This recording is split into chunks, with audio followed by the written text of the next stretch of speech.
നമ്മുടെ മരണത്തോടെ നമ്മളെ കൊണ്ടുപോയി മറവ് ചെയ്താൽ ആരംഭിക്കുന്ന ലോകമാണ് ബർസഖിന്റെ ലോകം. ആ വീട് നമ്മുടെ ഉറ്റവരും ഉടയവരും പ്രിയപ്പെട്ടവരായി നമ്മുടെ കൂടെ ഇരുന്ന് ഭക്ഷണം കഴിച്ച, നമ്മുടെ കൂടെ പെരുന്നാൾ ആഘോഷിച്ചവർ പലരും ഇന്ന് ആ വീട്ടിലാ ഉള്ളത്.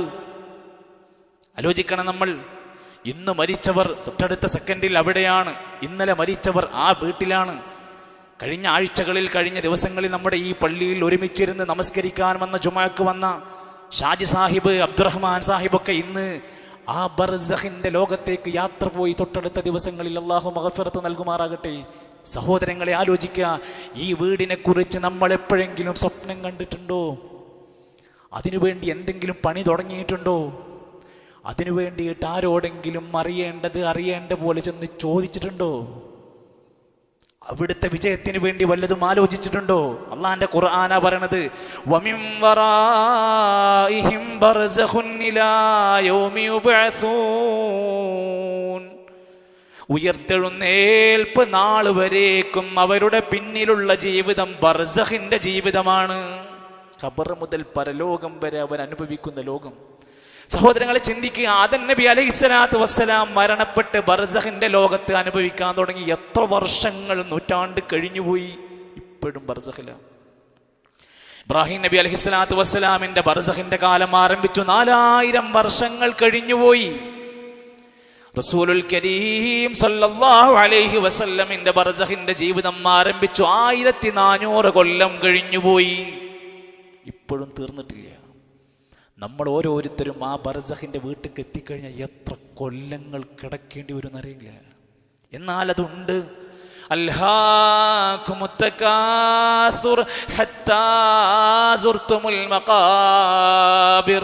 ദുനിയാവിൽ അഹങ്കരിക്കുന്നവരെ, ദുനിയാവിൽ മേന്മ പറഞ്ഞ് നടക്കുന്നവരെ, പരസ്പരം ആക്ഷേപങ്ങളും ചീത്ത വിളിച്ചും കൊലവിളി നടത്തിയും ജീവിക്കുന്നവരെ ഒരു തവണ നീ സൂറത്തൊന്ന് വായിക്കണം. അൽഹാകുമുത്തകാസുർ ഹത്താ സുർതുമുൽ മഖാബിർ.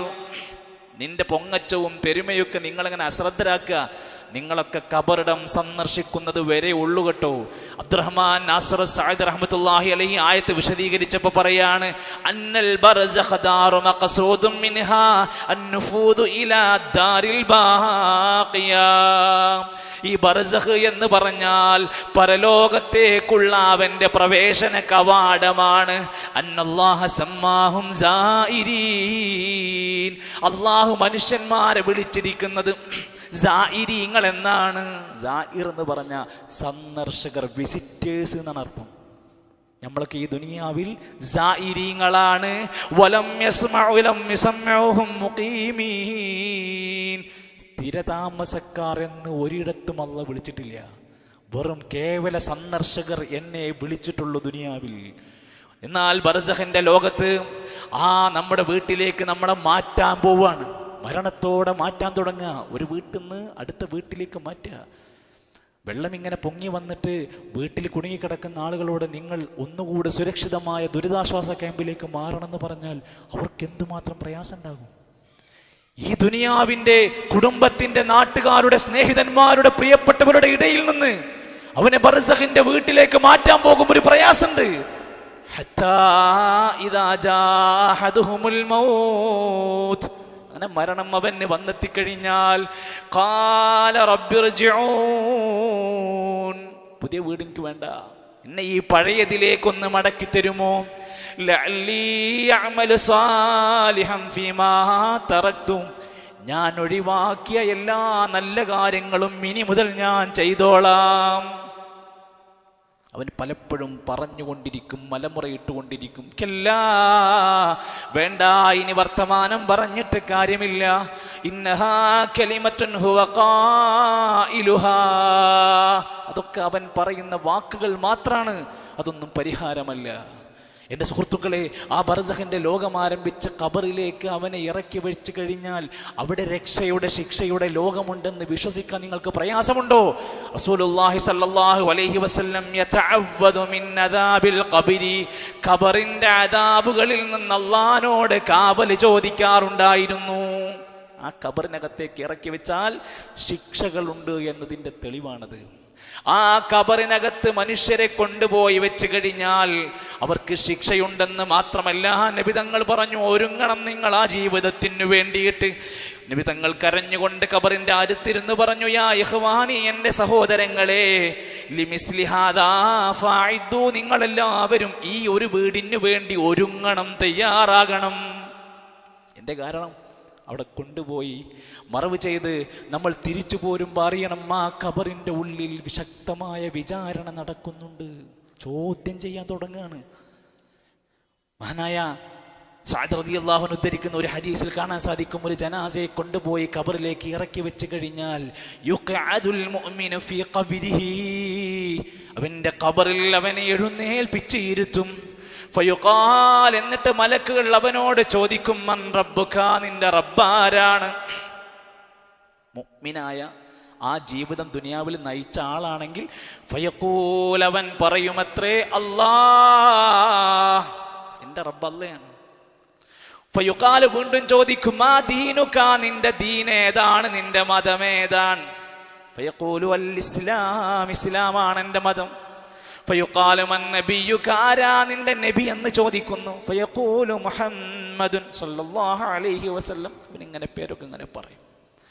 ഫയഫ്സഹില്ലാഹു ഫീ ഖബരിഹി വയറാ മൻസിലഹു മിനൽ ജന്ന, നമ്മൾ കുഴിച്ച കുഴിയുണ്ടല്ലോ, ആ ഖബറിനകത്ത് അല്ലാഹു സുബ്ഹാനഹു വ തആല അവന്റെ ഖബർ വിശാലമാക്കി കൊടുക്കും. എന്നിട്ട് വയറാ മൻസിലഹു മിനൽ ജന്ന, ഖബറിനകത്ത് നിന്ന് അവൻ സ്വർഗത്തിൽ എവിടെയാ കിടക്കുന്നത് എന്നുള്ള സ്ഥാനം അവന് രാവിലെയും വൈകുന്നേരം ഇങ്ങനെ കാണിച്ചു കൊടുത്തുകൊണ്ടിരിക്കും. തിരിച്ചാണെങ്കിൽ കാഫിറായ മനുഷ്യനാണെങ്കിൽ അവനോട് ഇതേ ചോദ്യങ്ങളൊക്കെ ചോദിക്കും. ഇതൊന്നും എനിക്കറിയില്ല എന്നവൻ അലമുറയിട്ട് കരഞ്ഞുകൊണ്ടിരിക്കും. അവിടെ നിന്നാണ് പറയുന്നത്,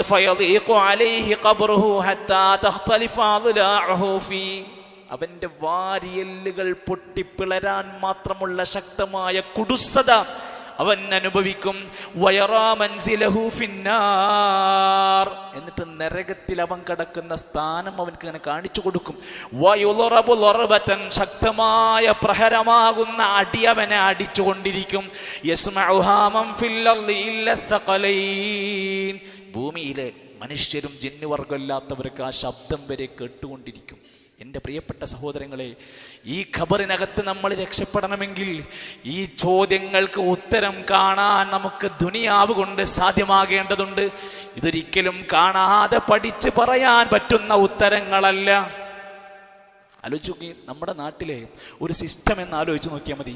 മരിക്കുവോളം ദീന് പഠിപ്പിച്ചു കൊടുക്കൂല, മരണം വരെ സൽക്കർമ്മങ്ങളെ പറ്റി പറഞ്ഞു കൊടുക്കൂല. മരിച്ചു കഴിഞ്ഞാൽ തലക്ക് ഭാഗത്തിരുന്ന് വലിയ യാസീൻ സൂറത്തൊക്കെ എടുത്ത് വലിയ ഓത്തൊക്കെ ഓതി കൊടുക്കുകയാണ്.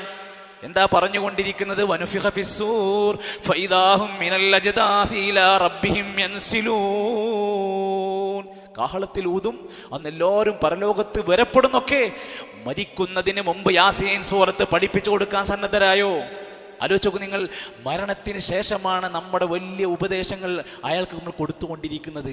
ഖബറിലേക്ക് ഇറക്കുന്ന നമ്മുടെ പല പരിസരങ്ങളിലുമുള്ള ഖബർസ്ഥാനുകളിലൊക്കെ കാണാം, ഖബറിലേക്ക് ഇങ്ങനെ ഇറക്കാൻ തുടങ്ങിയത് മുതൽ തബാറകല്ലദീ ബിയദിഹിൽ മുൽക് വഹുവ അലാ കുല്ലി ഷൈഇൻ ഖദീർ. സൂറത്തുൽ മുൽക്ക് ഇങ്ങനെ എടുത്ത് ഓതിക്കൊണ്ടിരിക്കുക. അതൊക്കെ ജീവിതകാലത്തൊരു മനുഷ്യൻ ഓതിയാൽ നരകത്തിൽ നിന്ന് അല്ലെങ്കിൽ ഖബറിന്റെ ശിക്ഷയിൽ നിന്ന് ഇളവ് ലഭിക്കുന്ന സൂറത്താണ്. അന്ന് ആരും അത് പഠിപ്പിച്ചു കൊടുത്തിട്ടില്ല. അദ്ദേഹം മരിച്ചപ്പോൾ നമ്മളെല്ലാവരും കൂടി അവർക്ക് വേണ്ടി ഓതിക്കൊടുക്കുക. അതും കഴിഞ്ഞിട്ട് തലക്കു ഭാഗത്തിരുന്ന് മണ്ണെല്ലാം മൂടിക്കഴിഞ്ഞാൽ ഖബറിന്റെ ആ തലയുടെ ഭാഗത്തിരുന്നിട്ട് പറയാണ്, ഇതാ നിന്റെ അടുത്ത് 2 മലക്കുകൾ വരും. എന്നിട്ടോ കുല്ലുമൻ അലൈഹാ ഫാൻ വയബ്ഖാ വജ്ഹു റബ്ബിക ദുൽ ജലാലി വൽ ഇക്റാം. ഇതൊക്കെ എന്നാ പറഞ്ഞു കൊടുക്കണറിയോ? മരിച്ച് മണ്ണിട്ട് മൂടിയതിന് ശേഷമാണ് ഉപദേശം കൊടുക്കാൻ തുടങ്ങുന്നത്.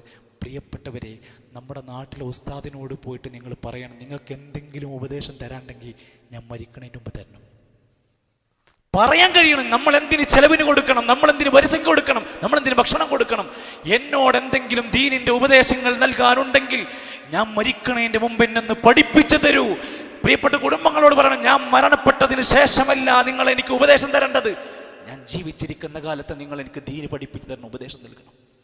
എന്നിട്ട് 3, 4, 70, 100 ആണ്ടും അടിയന്തരങ്ങളും തിന്ന് കൊഴുത്ത് നടക്കുന്നവർ തന്റെ മയ്യത്തിന് പ്രതിഫലം കിട്ടാനുള്ള മാർഗങ്ങൾ അന്വേഷിച്ചു കൊണ്ടിരിക്കും. ആലോചിച്ചോ, ഇതിന്റെ ഉത്തരം കണ്ടെത്തണമെങ്കിൽ ദുനിയാവിൽ അള്ളാഹു എൻ്റെ റബ്ബാണെന്ന് പറഞ്ഞ് ജീവിക്കുന്നവനാകണം. അള്ളയാണ് ലോകം നിയന്ത്രിക്കുന്നതെന്ന് വിശ്വസിക്കണം. അള്ളാഹിനോടെ ഞാൻ പ്രാർത്ഥിക്കൂ എന്ന പ്രതിജ്ഞയുണ്ടാവണം. എല്ലാ നിലക്കും അള്ളാഹുവിൽ അടിയുറച്ചവർക്കേ അത് പറയാൻ കഴിയൂ. പിന്നെ പറഞ്ഞതെന്താ? എൻ്റെ ദീന് ഇസ്ലാമാണ്. ഈ ചോദ്യത്തിന് മറുപടി പറയാൻ നമുക്ക് കഴിയോ? യാ അയ്യുഹല്ലദീന ആമനു ദുഖുലൂ ഫിസ്സിൽമി കാഫ, നിങ്ങൾ ഇസ്ലാമിലേക്ക് പൂർണ്ണമായി പ്രവേശിക്കണം. വലാ തത്തബിഉ ഖുതുവാതിശ് ശയാത്തി ശൈത്വാൻ, ശൈത്വാനിൻ്റെ കാൽപാദങ്ങളെ നിങ്ങൾ പിൻപറ്റരുത്.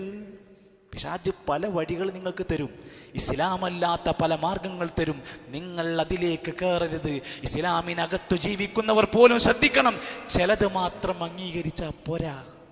വയഖൂലൂന നുഅ്മിനു ബിബഅദിൻ വനക്ഫുറു ബിബഅദ്, ചിലതൊക്കെ വിശ്വസിക്കും, ചിലതൊക്കെ അങ്ങ് നിഷേധിക്കും. ആ ദീന് കൊണ്ട് കാര്യമില്ല, അവർക്ക് പറയാൻ കഴിയില്ല. ഈ ദീനിനെ കൈവിട്ടുകൊണ്ട് ഏതെങ്കിലും ആളുകളോ ഏതെങ്കിലും വക്താക്കളോ കൊണ്ടുവന്നിട്ട് തരുന്ന മാലയുമിട്ട് അന്യമതസ്ഥന്റെ കൂടെ ഒളിച്ചോടുന്ന ആളുകൾ ആലോചിക്കണം. നാളെ ഖബറിനകത്ത് ചോദ്യത്തിന് മറുപടി പറയാൻ എൻ്റെ ദീനാണ് ഇസ്ലാം എന്ന് പറയാൻ കഴിയണമെങ്കിൽ ദുനിയാവിൽ അത് വേണ്ടെന്ന് വലിച്ചെറിഞ്ഞവർക്ക് എങ്ങനെ പറയാൻ കഴിയുന്നു? ഖസിറ ദുനിയാ വൽ ആഖിറ, ദുനിയാവും പോയി ആഖിറവും പോയി. നിങ്ങൾ ആലോചിച്ചിട്ടുണ്ടോ? അവരുടെയൊക്കെ കല്യാണ ഫോട്ടോ ഒക്കെ എല്ലാവരും ഷെയർ ചെയ്യാറുണ്ട്. 3 മാസങ്ങൾക്കോ 4 മാസങ്ങൾക്കോ ശേഷമുള്ള ഒളിച്ചോടിയ പെൺകുട്ടികളുടെ ജീവിതത്തിന്റെ ദുരന്ത കഥകൾ നിങ്ങൾ ആരെങ്കിലും പോയി അന്വേഷിച്ചോ? ഏതെങ്കിലും പാർട്ടിക്കാരുടെ കൂടെയുണ്ടോ? ഏതെങ്കിലും സുഹൃത്തുക്കൾ അവരുടെ ജീവിതത്തിന്റെ ദുരന്ത പാഠങ്ങളിൽ അവരുടെ കൂടെ ഇല്ല. ഇത് തിരിച്ചറിയാനുള്ള ബുദ്ധിയും വിവേകവും നഷ്ടപ്പെട്ട പുതുതലമുറയോടാ പറയുന്നത്. ഇസ്ലാമിലേക്ക് ശരിക്ക് പൂർണ്ണമായി വന്നോ, ഇല്ലെങ്കിൽ നിനക്കത് പറയാൻ കഴിയില്ല. അതേപോലെ പ്രിയപ്പെട്ട കാരണവന്മാരെ, പള്ളിയിൽ മാത്രം പോരാ ഇസ്ലാം, കല്യാണ വീടുകളിൽ ഇസ്ലാം വേണം. പല സഹോദരങ്ങളും അങ്ങനെ, അതുവരെ ദീനാണ്. കല്യാണത്തിൻ്റെ അന്ന് ദീൻ അവർക്ക് ആവശ്യമില്ല. അവിടെ പാട്ടും പേക്കൂത്തുകളുമുണ്ട്. അവിടെ ഇസ്ലാം പാടില്ലെന്ന് പറഞ്ഞത് പലതും നടക്കുന്നുണ്ട്. സുഹൃത്തുക്കളെ, പള്ളിയിൽ മാത്രമല്ല ഇസ്ലാം, ടൂർ പോകുമ്പോൾ ഇസ്ലാമുണ്ട്. സുഹൃത്തുക്കളെ, പള്ളിയിലും നിസ്കാരത്തിലും മാത്രമല്ല, വീട് നിർമ്മിക്കുന്നിടത്ത് ഇസ്ലാമുണ്ട്. സുഹൃത്തുക്കളെ, കച്ചവടത്തിൽ ഇസ്ലാമുണ്ട്. കടം മേടിക്കുന്നിടത്ത് ഇസ്ലാമുണ്ട്. എല്ലാത്തിലും ഇസ്ലാമുണ്ട്. ചിലത് മാത്രം എടുത്താൽ പോരാ, ഇഷ്ടമുള്ളത് എടുത്താൽ പോരാ. പൂർണ്ണമായി നിങ്ങൾ ഇസ്ലാമിലേക്ക് കടന്നു വന്നാൽ എൻ്റെ മതം ഇസ്ലാം എന്ന് പറയാൻ പറ്റുകയുള്ളൂ. അടുത്തതെന്താ? ഈ പ്രവാചകരെ കാണിച്ചുകൊണ്ട് ഉത്തരം പറയാൻ ഇതാരാണ്? നോക്കൂ നിങ്ങൾ, നബി സല്ലല്ലാഹു അലൈഹി വസല്ലമിന്റെ കൂടെ ജീവിച്ച അബൂജഹലിന് ഇത് ഞങ്ങളെ നബിയാണെന്ന് പറയാൻ കഴിയില്ല. കണ്ട ആളാണ്. അബൂലഹബിന് ഇത് ഇന്ന നബിയാണെന്ന് പറയാൻ കഴിയില്ല. എന്തേ? അവർ വിശ്വസിച്ചിട്ടില്ല, അവർ പിൻപറ്റിയിട്ടില്ല, അവർ സ്നേഹിച്ചിട്ടില്ല. ഇതൊന്നും ഇല്ലാത്തവർക്ക് എങ്ങനെയാണ് ഇതെൻ്റെ നേതാവാണെന്ന് പറയാൻ സാധിക്കുക? ആ ഉത്തരങ്ങൾക്ക് കൃത്യമായ നല്ല ഒരു ബോധത്തോടെ അത് പറയാൻ കഴിഞ്ഞാൽ അവനോട് പറയും, എത്രനം കനൗമത്തിൽ അറൂസ്, ഒരു പുതുമണവാളൻ തൻ്റെ ആദ്യ രാത്രിയിലെ ഉറക്കം പോലെ സുന്ദരമായ ഉറക്കത്തിലേക്ക് നീ പ്രവേശിച്ചോളൂ എന്ന് അവരോട് പറയപ്പെടുമെന്ന് റസൂലുള്ളാഹി സ്വല്ലല്ലാഹു അലൈഹി വസല്ലം ചേർത്ത് വെച്ച് നമ്മൾ പഠിക്കുക. നമ്മുടെ ഖബറിലേക്ക് വെളിച്ചം കിട്ടണോ? നാട്ടുകാരിൽ നോക്കിയിട്ട് കാര്യമില്ല, നാട്ടുകാർ തിന്നെണീറ്റ് പോയിട്ട് കാര്യമില്ല. നീ അധ്വാനിച്ചോ. മരിക്കണതിൻ്റെ മുമ്പ് ബർസഖാകുന്ന യഥാർത്ഥ വീട്ടിലേക്ക്, പരലോകത്തിലേക്ക് പോകാനിരിക്കുന്ന ഭവനത്തിലേക്ക് നമുക്ക് വേണ്ടി നമ്മളങ്ങ് പണിയെടുക്കണം. ഖബറിൽ വെളിച്ചം കിട്ടാൻ എന്താ മാർഗം? എല്ലാം നഷ്ടപ്പെട്ടാലും അവന് പ്രതിഫലം കിട്ടും. സദഖത്തുൻ ജാരിയ, അവൻ ചെയ്ത ബാക്കിയാകുന്ന എന്നും പ്രതിഫലം കിട്ടുന്ന സദഖ ചെയ്തു പോയിക്കോ, നിനക്കതിൻ്റെ കൂലി കിട്ടും. ഇൽമു യുന്തഫഉ ബിഹി, പ്രയോജനപ്രദം ധാരാളം അറിവ്, അത് പകർന്നു കൊടുത്താൽ, അറിഞ്ഞു കൊടുത്താൽ, അത് അയച്ചു കൊടുത്താൽ കിട്ടുന്ന നിന്റെ നന്മ. വവലദുൻ സാലിഹുൻ യദ്ഉ ലഹു, അവന് വേണ്ടി പ്രാർത്ഥിക്കുന്ന സന്താനങ്ങളുണ്ടോ, അവനതിൻ്റെ ഗുണം കിട്ടും. അതേപോലെ മറ്റുള്ള ആളുകൾക്ക് ചെയ്യാൻ പറ്റുന്ന കാര്യം എന്താ? മയ്യത്തിനു വേണ്ടിയുള്ള പ്രാർത്ഥനയുണ്ടോ അവൻക്കതിൻ്റെ ഗുണം കിട്ടും. റബ്ബന ഗഫിർ ലനാ വലിഇഖ്വാനിന അല്ലദീന സബഖൂനാ ബിൽ ഈമാൻ. മറ്റുള്ള മുഅ്മിനീങ്ങൾക്ക് വേണ്ടി നമ്മളൊക്കെ പ്രാർത്ഥിച്ചാൽ അതിൻ്റെ ഫലം കിട്ടുന്നതാണ്. അതോടൊപ്പം തന്നെ ഓരോ മയ്യിത്ത് നമസ്കാരങ്ങളും ആ മയ്യിത്തുകൾക്ക് ലഭിക്കുന്ന ഒരു ഗുണമുണ്ട്. മാമിൻ മുസ്ലിമിൻ യമൂതു, ഒരു മുസ്ലിം അങ്ങ് മരിക്കുന്നു, ഫയഖൂമു അലാ ജനാസതിഹി, അവന്റെ ജനാസക്ക് വേണ്ടി എഴുന്നേറ്റ് നമസ്കരിക്കുന്നു. 40 റജുല, 40 ആളുകൾ, ലാ യുശ്രികൂന ബില്ലാഹി ശൈആ, അല്ലാഹുവിൽ ശിർക്ക് വെക്കാത്ത 40 ആളുകൾ അവന് വേണ്ടി നമസ്കരിച്ചാൽ ഇല്ലാ ശുഫിഉ ഫീ, അവന്റെ ശുപാർശ അവർക്ക് സ്വീകരിക്കപ്പെടുന്നതാണ്. അവരുടെ പ്രാർത്ഥനകൾ അവൻക്ക് സ്വീകരിക്കപ്പെടുന്നതാണ്. ജനാസ നമസ്കരിക്കാൻ വരണം. ജനാസയുടെ നമസ്കാരത്തിന്റെ സമയമുണ്ടെന്നറിഞ്ഞാൽ അവിടെ നാം എത്തണം. സഹോദരങ്ങളെ, ഇന്ന് അത്തരം കാര്യങ്ങളോട് താല്പര്യം ഉണ്ടാവില്ല. നേരെ മറിച്ച് ഏതോ നാട്ടിൽ എവിടെയോ മരിച്ച സഹോദരന് വേണ്ടി ആഴ്ചകൾക്ക് ശേഷം എല്ലാവരും മയ്യിത്ത് നമസ്കരിക്കണമെന്ന കല്യാണക്കത്ത് പോലെ കത്ത് കൊടുക്കുകയാണ്. എല്ലായിടത്തും മയ്യിത്ത് നമസ്കരിക്കാൻ. സഹോദരങ്ങളെ, റസൂൽ സല്ലല്ലാഹു അലൈഹി വസല്ലം മരണപ്പെട്ട മയ്യിത്തിന് വേണ്ടി മറവ് ചെയ്തതിനു ശേഷം നമസ്കരിച്ചത് എപ്പോഴെന്നറിയോ? നജാഷിയിലെ ഒരു രാജാവ് മുസ്ലിമായി, അദ്ദേഹം മരിച്ചു, അദ്ദേഹത്തെ മറവ് ചെയ്തു. ഒരൊറ്റയാള് മയ്യിത്ത് നമസ്കരിക്കാൻ ഉണ്ടായിരുന്നില്ല. അന്ന് സഹാബത്തിനോട് പറഞ്ഞു, നിങ്ങൾ അവർക്ക് വേണ്ടി നമസ്കരിക്കണം. പിന്നെ എത്രയോ സഹാബത്ത് ഇസ്ലാമികമായ മാർഗത്തിൽ മരണപ്പെട്ടു, അവർക്ക് വേണ്ടി ജനാസ നമസ്കരിച്ചു. വേറെ ഒരു നാട്ടിൽ പോയി നമസ്കരിക്കാൻ പിന്നീട് മറവ് ചെയ്തതിന് ശേഷം നമസ്കരിച്ച രംഗം കാണാൻ സാധിച്ചില്ല. എന്നാൽ ഒരിക്കൽ മദീന പള്ളി അടിച്ചുവാരി വൃത്തിയാക്കുന്ന ഒരു സഹോദരി മരിച്ചു. നബി തങ്ങൾ അറിഞ്ഞില്ല, മറവ് ചെയ്ത് കഴിഞ്ഞു എല്ലാവരും. അങ്ങനെ കുറഞ്ഞ ദിവസങ്ങൾ കഴിഞ്ഞ ശേഷം ചോദിച്ചു, അവരെവിടെ പോയി? അവരെ കാണാനില്ല, അവരും മരണപ്പെട്ടു പോയി. എങ്കിൽ എനിക്ക് അവരുടെ ഖബർ കാണിച്ചു തരൂ എന്ന് പറഞ്ഞ് ഖബറിൻ്റെ അടുത്ത് ചെന്ന് അവിടെ വെച്ച് നമസ്കരിച്ചു. ഇസ്ലാമിലുള്ളത് ചെയ്യാൻ നമ്മൾ കാണിക്കേണ്ടത്. ഇസ്ലാമിനില്ലാത്ത, പരിചയമില്ലാത്ത, സ്വഹാബത്തിന്റെ മാതൃകയില്ലാത്ത കാര്യങ്ങൾ വലിയ കേമമായി കൊണ്ടു നടക്കുന്ന പലരുമുണ്ട്. സംശയമായി പലരും ചോദിക്കാറുണ്ട്. അതൊക്കെ ഒന്ന് മനസ്സിലാക്കാൻ ശ്രദ്ധിക്കേണ്ടതുണ്ട്. അതോടൊപ്പം തന്നെ നാട്ടിലാണെങ്കിൽ നാട്ടില് മയ്യത്തിന് കൂലി കിട്ടാൻ, മയ്യത്തിന് പ്രതിഫലം കിട്ടാൻ എന്ന പേരില 3, 7, 40 ആണ്ടുമൊക്കെ കഴിച്ചുകൊണ്ടിരിക്കുന്ന ആളുകൾ ആലോചിച്ച് നോക്കൂ. എവിടെ നിന്നാണ് ഇത് തുടക്കം കുറിച്ചത്? ആരാണിത് തുടങ്ങിയത്? ആലോചിക്കുക. അത് കഴിഞ്ഞപ്പോൾ പുതിയ ഓരോ 10 കൊല്ലം കൂടുമ്പോഴാണ് പുതിയ കാര്യങ്ങൾ ഇപ്പോൾ ആലോചിച്ചു കൊണ്ടിരിക്കുന്നത്. 70,000 തഹ്ലീലാണ് ഇപ്പോഴത്തെ മാർക്കറ്റിംഗ്. കുടുംബക്കാരെല്ലാവരും കൂടി 70,000 ലാ ഇലാഹ ഇല്ലല്ലാഹ് ചൊല്ലാൻ വേണ്ടി ഒരുമിച്ച് കൂടി. അവർ പല നിലക്കും ഓൺലൈൻ മീഡിയ ഒക്കെ ഉപയോഗപ്പെടുത്തി, അതേ മൂത്ത മകൻ ഇത്ര തഹ്ലീൽ, ഇന്നയാൾ ഇത്ര തഹ്ലീലൊക്കെ ചൊല്ലി മയ്യത്തിന് കൂലി കിട്ടാൻ വേണ്ടി ചെയ്തുകൊണ്ടിരിക്കുന്ന എൻ്റെ പ്രിയപ്പെട്ടവർ, ഏത് സ്വഹാബിയാണ് നമ്മളത് പഠിപ്പിച്ചത്? ഏത് മദ്ഹബിൻ്റെ ഇമാമാണ് ആ ഖൗല് നമ്മളെ പഠിപ്പിച്ചത്? അതുകൊണ്ട് മരണപ്പെട്ടതിന് ശേഷമല്ല നമ്മൾ അവർക്ക് പുണ്യം ചെയ്യേണ്ടിയിരുന്നത്. ചിലപ്പോൾ അദ്ദേഹത്തിൻ്റെ ജീവിത പ്രതിസന്ധികളിൽ അദ്ദേഹത്തിന് മരുന്ന് മേടിക്കാൻ പോലും പൈസ കൊടുക്കാത്ത മനുഷ്യനേക്കും മരിച്ചാൽ പിന്നെ അവൻ അവിടെ ഭയങ്കര വലിയ നേതാവായി മാറും. പുതിയ ഓൺലൈൻ വാട്സപ്പ് ഗ്രൂപ്പുകളിലൊക്കെ ഇപ്പോൾ തുടങ്ങിയതാണ് ഖതമ് ചെയ്യാൻ. ഒരു 5-10 കൊല്ലമായിട്ടുള്ളൂ. കുടുംബത്തിൽ വല്യമ്മ മരണപ്പെട്ടു, എല്ലാവരെയും വിളിച്ചറിയിക്കുന്നു, അതാ നമ്മൾ ഖതമ് ചെയ്യാൻ തീരുമാനിച്ചിട്ടുണ്ട്. ഇത്രാമത്തെ ജുസ് ഇന്ന പങ്ങള്, ഇത്രാമത്തെ ജുസ് ഇന്ന ജ്യേഷ്ഠൻ, ഇന്ന അനിയൻ, ഇങ്ങനെ ഓരോരുത്തർക്ക് ലിസ്റ്റ് ഇട്ട് കൊടുത്തിരിക്കുക. ഈ സാധുക്കൾ ഓതോ ശരിക്ക് പോലെ പള്ളിയും നിസ്കാരം പോലും ഇല്ലാത്ത ആളുകളായിരിക്കും. എന്നിട്ട് അവസാനം ഗ്രൂപ്പിൽ തൻ്റെ പേരിനൊരു മോശം വരണ്ടെന്ന് വിചാരിച്ചിട്ട് ഞാൻ ഓതിയിട്ടുണ്ട് എന്നൊക്കെ പറഞ്ഞ് അഡ്ജസ്റ്റ് ചെയ്ത് എല്ലാവരും കൂടെ ഖതമ് ചെയ്തുകൊണ്ടിരിക്കുക. നിങ്ങൾ പറയൂ, ഏത് മദ്ഹബിലാണ് ഇതുള്ളത്?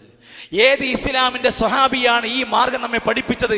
ഇതൊക്കെ ജനങ്ങളെ ശരിയായ രൂപത്തിൽ ബോധവൽക്കരിക്കേണ്ടുന്ന സദസ്സുകൾ പോലും നാട്ടിൽ കുറഞ്ഞുകൊണ്ടിരിക്കുമ്പോൾ യഥാർത്ഥ രൂപത്തിൽ നമ്മുടെ ബർസഖാകുന്ന ലോകം കഴിഞ്ഞാൽ അവസാനിക്കില്ല എന്നും സ്വർഗവും നരകവും തീരുമാനിക്കപ്പെടുന്ന ഒരു ദിവസം വരാനുണ്ടെന്നൊക്കെ ബോധ്യപ്പെട്ടുകൊണ്ട് ജീവിക്കുക.